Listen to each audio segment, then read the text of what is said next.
Un bon matin à tous. Encore une fois de plus, je ne peux me contenir de vous retrouver encore ce matin autour de cette table d'enseignement. Je me présente, je suis pasteur Jad Isidore. Je désire ainsi offrir mes sincères salutations à ceux qui se sont nouvellement abonnés à cette chaîne. Je rappelle que nous sommes une chaîne nous agissons à titre de cerbère, de sentinelle par rapport à l'enlèvement de l'Église. L'enlèvement de l'Église, tel que vous êtes au parfum, est imminent devant nous lorsque nous regardons que nous sommes dans un temps de contingence et toutes les prophéties sont accomplies devant nous. Et c'est la raison pour laquelle le Seigneur Jésus le Christ a dit, alors qu'il était en chemin avec les 12, il avait dit, inspirez-vous du figuier. Et le figuier dans la Bible n'est nul autre qu'Israël. Et Israël, nous savons que en 1948, de ce mois de mai, est parvenu à devenir encore une nation, telle qu'ils ont été autrefois dans les règnes des empereurs, des rois d'Israël. Eh bien, ils sont devenus encore une autre nation, une nouvelle nation. Et c'est la raison pour laquelle le Christ a dit, inspirez-vous du figuier. L'inspiration, c'était celle de devenir, lorsque nous voyons qu'Israël, enfin, arrivera encore à devenir une nouvelle nation. Donc, c'est à partir de cela qui est pour nous une référence qui nous démontre que le Christ, son retour est plus qu'imminent. Et nous devons nous préparer, mes chers amis, je me lasserai de le dire, et semaine après semaine, que nous devons nous préparer. Et ce matin, encore une fois de plus, nous désirons offrir nos salutations sincères à ceux qui sont du pourtour de la France. Nous savons que vous êtes nombreux à consulter nos capsules et nous nous trouvons heureux de ce que nous sommes ensemble semaine après semaine afin de pouvoir croître jusqu'au salut, jusqu'à l'enlèvement de l'Église.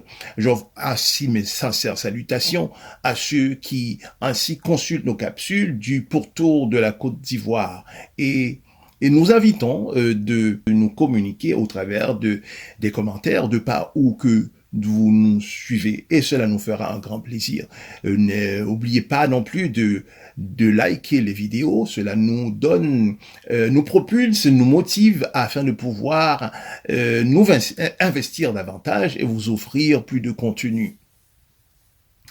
Eh bien, ce matin, nous parlons de ce sujet, nous parlons de la nouvelle naissance. Le thème de la nouvelle naissance, ou bien encore naître de nouveau, est assez bien connu par de nombreuses personnes et est en général associé au fait de devenir un chrétien. Mais que veut dire être né de nouveau? Cela signifie-t-il que nous avons un nouveau commencement qui nous donne l'occasion de mener une vie morale?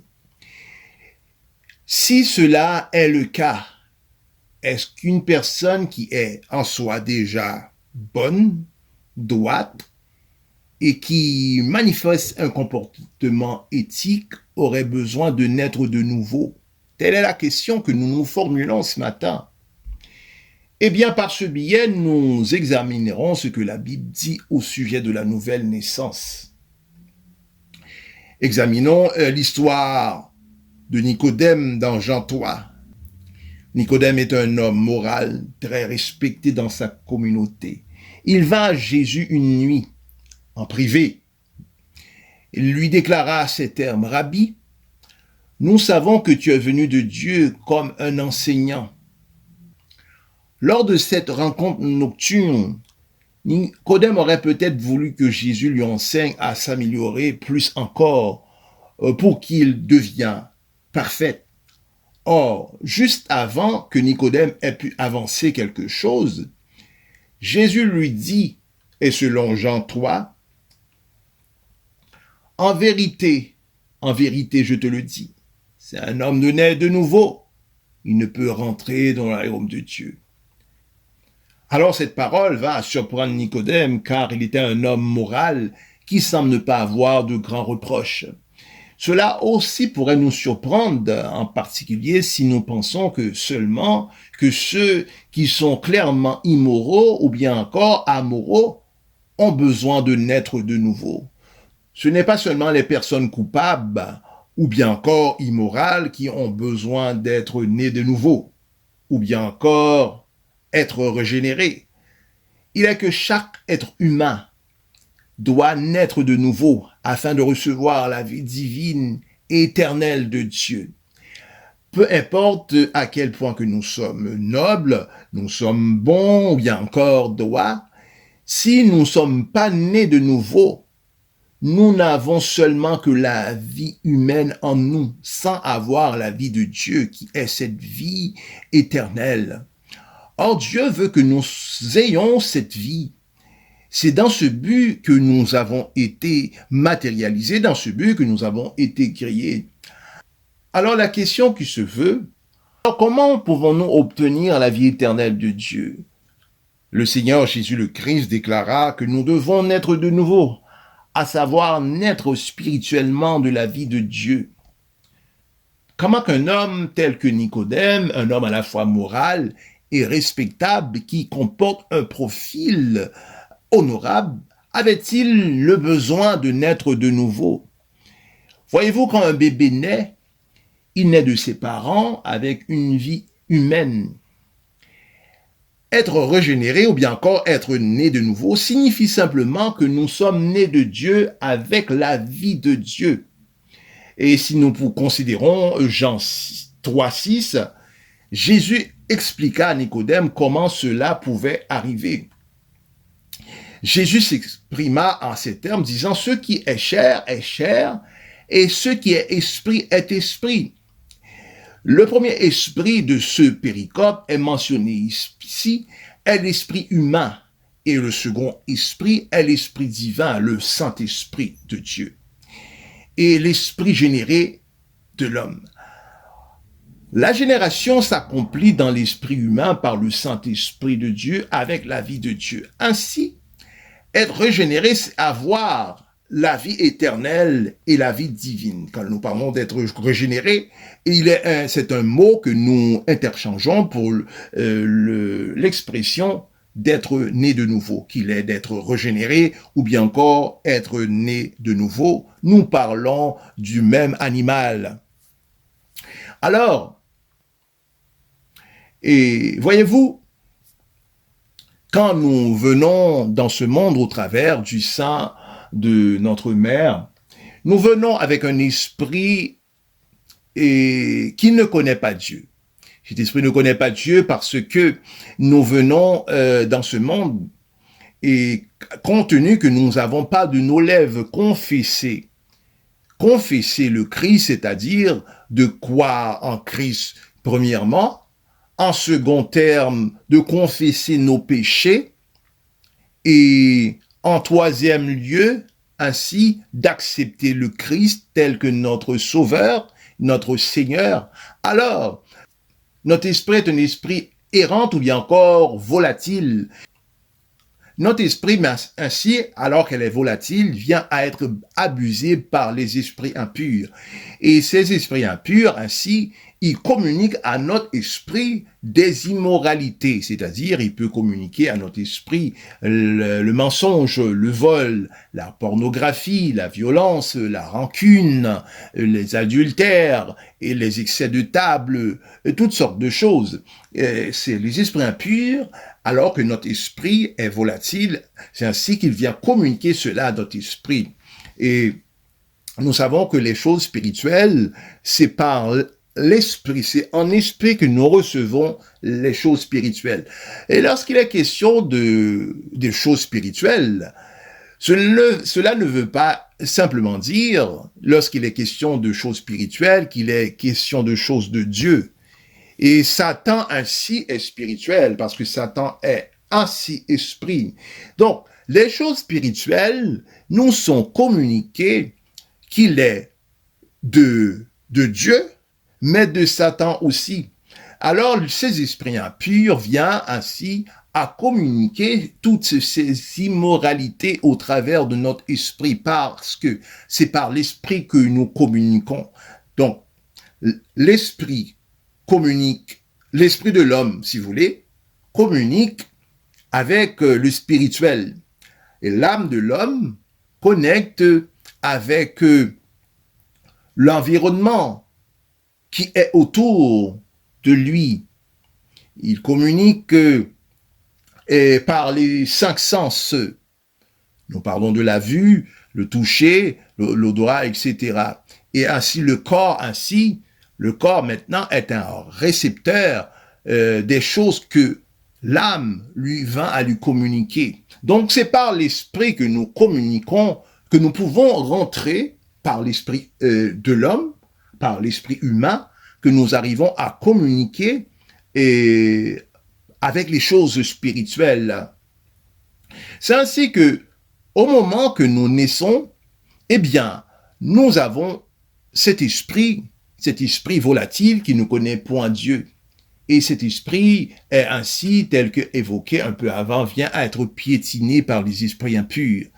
Et c'est ainsi, à quelque temps après que ces esprits impurs aient déposé toutes sortes de matériel impropre dans notre esprit, et nous commençons un peu après à manifester le péché au travers de notre âme, au travers de notre volonté. Et de cet esprit, maintenant, qui est corrompu, alors cet esprit ne peut communiquer avec Dieu. Et c'est la raison pour laquelle que, au moment de la prédication, l'individu reçoit la parole de Dieu dans son âme. Il est qu'au moment de la prédication, l'Esprit de Christ, qui est le Saint-Esprit, vient maintenant à convaincre l'individu. Il le convainc non pas selon son esprit, mais il le convainc à travers son âme. Alors, son âme maintenant vient par une mathématique à comprendre que ce dont le Saint-Esprit l'indique sont les arguments portés par le Saint-Esprit. Son âme vient le comprendre de manière mécanique ou bien encore mathématique. Et c'est de là, après qu'il a été convaincu par le Saint-Esprit, il arrive maintenant à franchir, si vous voulez, cette étape, l'étape maintenant de croire dans le Christ, après cela, d'aller au pardon de ses péchés, et en troisième lieu, et maintenant de faire de ce Jésus son Seigneur et son Sauveur. Et après cela, le Saint-Esprit lui-même, maintenant, vient à donner à cet individu, car nous rappelons que cet individu avait un esprit qui était bafoué par le péché, par toutes sortes d'immoralités. Et le Saint-Esprit, lui, ne peut, alors que cet individu qui est maintenant devenu un croyant, et le Saint-Esprit veut habiter en lui. Et pour habiter en lui, eh bien, le Saint-Esprit ne peut habiter dans un lieu impropre, ou bien encore dans un espace insalubre. Nous savons que l'esprit de l'homme, au moment de sa naissance, cet esprit est un esprit insalubre parce qu'il était affecté par le péché. Alors le Saint-Esprit, pour habiter le croyant, qui est de cet individu, qui va à naître de nouveau, le Saint-Esprit lui décerne un esprit nouveau. C'est ainsi que nous parlons de la nouvelle naissance ou bien encore de la récréation. Alors, c'est dès lors que le Saint-Esprit vient habiter dans le croyant. Et nous savons que le désir de Dieu, c'était toujours d'habiter avec son peuple, quand il était autrefois dans le temps ancien, au moment de la tente de l'assignation, ou bien encore du temple de Salomon. Le désir de Dieu, c'était d'habiter parmi son peuple. Et maintenant, au travers du Nouveau Testament, par Jésus, par sa croix, eh bien, le Saint-Esprit maintenant peut habiter de façon matérielle le croyant. Tel était le désir de Dieu. Et alors, l'esprit que Dieu maintenant va à investir dans le croyant, et c'est par cet esprit régénéré, par cet esprit qui est né de nouveau, c'est par de là maintenant que le Saint-Esprit communique à l'esprit du croyant. Il communique à l'esprit du croyant ses principes, il communique sa volonté, il communique ses ordonnancements et ses révélations. Donc, Or, l'esprit du croyant, c'est le compartiment que le Saint-Esprit le décerne afin de rentrer en relation avec Dieu. Eh bien, de cet esprit nouveau que nous recevons, c'est ainsi que nous parlons de la nouvelle naissance. Lorsqu'il est question de la nouvelle naissance, il n'est pas la nouvelle naissance de l'âme ni du corps. Et c'est la raison pour laquelle Nicodème a dit comment qu'un homme puisse-t-il rentrer dans le sein de sa mère pour renaître encore. Le Seigneur Jésus lui a dit non pas de naître selon la chair, ni naître selon l'âme, mais naître d'esprit, de l'esprit, être né du Saint-Esprit. Donc, c'est le Saint-Esprit qui nous engendre. Voyez-vous, l'union entre le Saint-Esprit et notre esprit n'est pas comparable à l'union de deux objets inanimés unis par de la colle chaude. Notre union avec le Saint-Esprit est l'union d'un cep à un serment. Donc le cep, c'est le tronc de la vigne et le sarment, ce sont les branches. Donc il est difficilement possible de dissocier le cep du sarment. C'est ainsi que de nous, il est difficilement de séparer le Saint-Esprit avec notre esprit, car nous sommes scellés dans une union organique qui ne se partagera point. Bien que Nicodème est un homme moral qui est à respecter tous les principes, qui menait une vie droite, mais lors de cette fameuse nuit, lorsqu'il fit la rencontre de Jésus le Christ s'exprima en ces termes, disant que Nicodème, il te faut naître de nouveau. Voici, ce n'est pas simplement d'observer les principes, oui, c'est bien de respecter les principes, mais toutefois la chose principale, la chose qui est primordiale et combien importante, c'est de naître de nouveau. Nicodème, es-tu né de nouveau? Et c'est cette question que Jésus formula à Nicodème. Et Nicodème était bouche bée par rapport, n'ayant pas trouvé de réponse convenable à cette question. Il a dit, dois-je rentrer dans le sein de ma mère? Jésus lui a indiqué que la nouvelle naissance n'est pas, absolument pas de rentrer, de naître physiquement du corps, mais c'est de naître de l'esprit. Et voyez, nous pouvons être bons, combien bons, nous pouvons respecter toutes les principes, nous pouvons conformer ce désir d'être une meilleure personne en prenant, comme nous faisons, des résolutions au début de chaque année nouvelle. Nous prenons des résolutions afin de tourner la page sur certains événements de nos vies et de bien s'alimenter, aller au gym, faire du yoga, respecter les lois de la circulation civile. Mais tout cela n'est pas la nouvelle naissance, cela n'est pas la régénération. Donc, être né de nouveau, c'est d'être né d'esprit, d'être né de l'Esprit de Dieu, d'être né du Saint-Esprit, si vous voulez. Après que nous ayons reçu cette nouvelle naissance, comment maintenant devrions-nous vivre après celle-ci? La naissance de bébé est un élément formidable. Toutefois, ce moment merveilleux ne marque que le début de la croissance et du développement du nouveau-né. Comparativement, être de nouveau n'est que le commencement de notre vie chrétienne. Alors, que devrions-nous faire après cette nouvelle naissance? Voici la question qui s'expose à nous que nous devons répondre. Voyez-vous, après sa naissance, un bébé a le besoin primordial de respirer et de manger. Un nouveau-né n'a pas besoin de doctrine ou de livres d'école qui enseignent à mieux se comporter. Il a besoin tout simplement d'air et d'alimentation.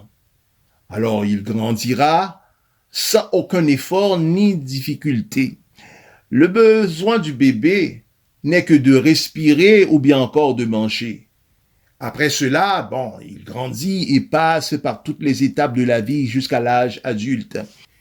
Il en est ainsi concernant notre vie chrétienne. Dès que nous naissons de nouveau, notre besoin spirituel le plus crucial est celui d'être nourri pour que cette vie nouvelle dans notre esprit puisse grandir.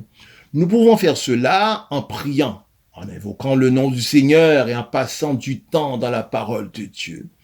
Alors que nous grandissons, nous exprimerons la vie de Dieu de plus en plus au cours de notre vie et de notre quotidien. Et après avoir, et maintenant, réussi l'étape de la croissance, nous passons maintenant de l'enfance à l'âge adulte au point spirituel, et de même que au point de la chair, au point matériel, lorsque nous arrivons à l'âge adulte, eh bien, nous professons maintenant notre carrière et nous occupons un emploi. Et il a ainsi au niveau de l'esprit, de ce nouveau esprit que nous avons reçu, eh bien cet esprit maintenant passant de la phase de l'enfance arrive maintenant à un esprit adulte. Il arrive à la phase de la maturité. C'est dès lors maintenant qu'il va à manifester les dons spirituels et à accomplir le ministère que le Seigneur a mis devant lui. Et ce matin, c'est le jour du salut. Je vous pose cette question ce matin et répondez sincèrement. Êtes-vous né de nouveau? Êtes-vous né de nouveau? Jésus, le Christ, a dit à Nicodème, Nicodème, il te faut naître de nouveau.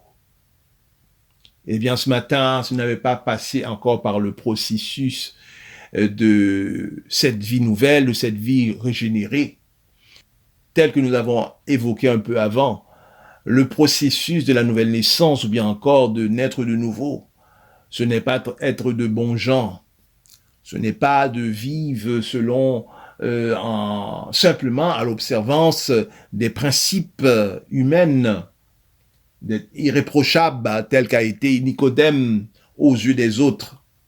Mais le processus de la nouvelle naissance, c'est de croire en Jésus le Christ, d'aller maintenant confesser nos péchés afin que le pardon par le sang de Christ soit appliqué sur ces péchés et que ces péchés soient effacés devant Dieu et que Dieu puisse les précipiter dans la mer de l'oubli et que après cela, maintenant, vous fassiez de ce Jésus votre Seigneur, votre Sauveur.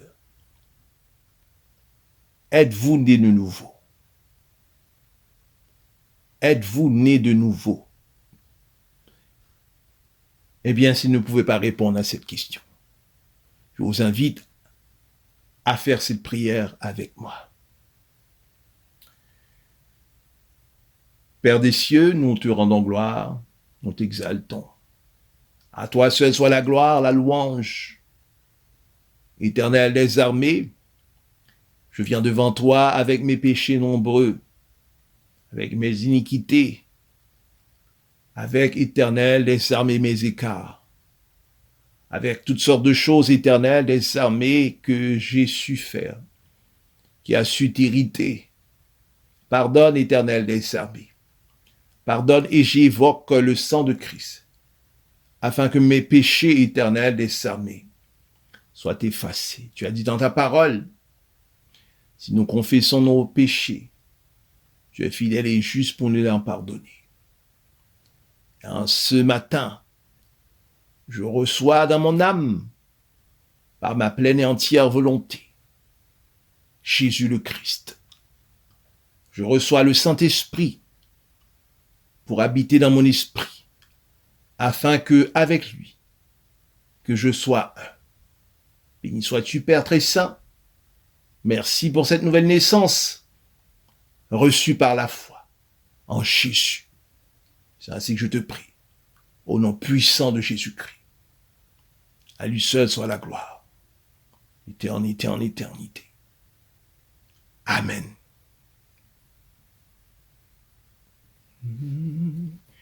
Nul n'est comme à toi. Nul n'a su m'aimer autant que toi. Je pourrais chercher pour l'éternité et voir que nul n'est comme toi. Nul n'est comme toi. Nul n'a su m'aimer autant que toi.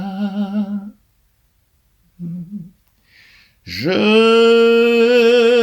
pourrais chercher pour l'éternité et voir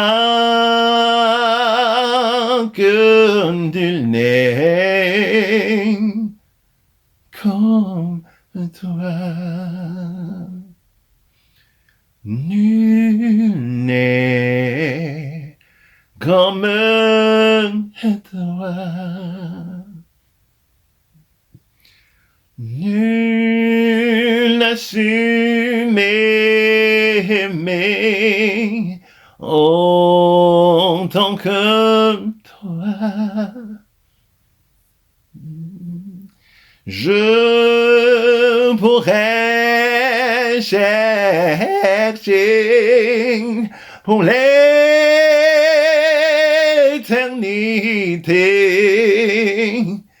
et voir que nul n'est comme toi.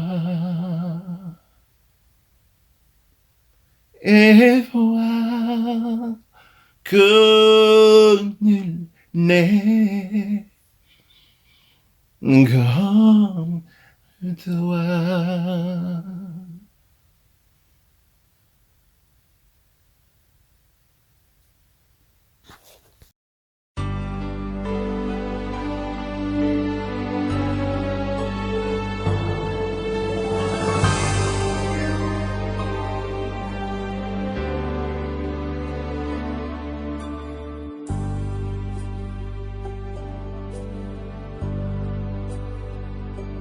Je sais qu'un jour, mes yeux verront Jésus.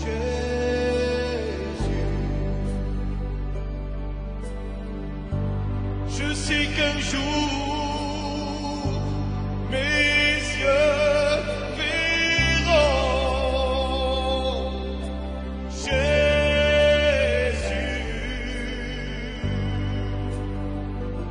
Si je marche jusqu'au bout, par la foi et malgré tout, je sais qu'un jour, mes yeux verront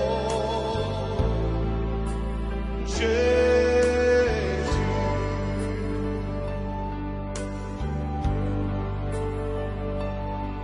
Jusqu'au bout, je veux te suivre dans les bons, les mauvais jours. Avec Dieu, mourir c'est vivre. Avec Jésus, oui pour toujours. Je sais qu'un jour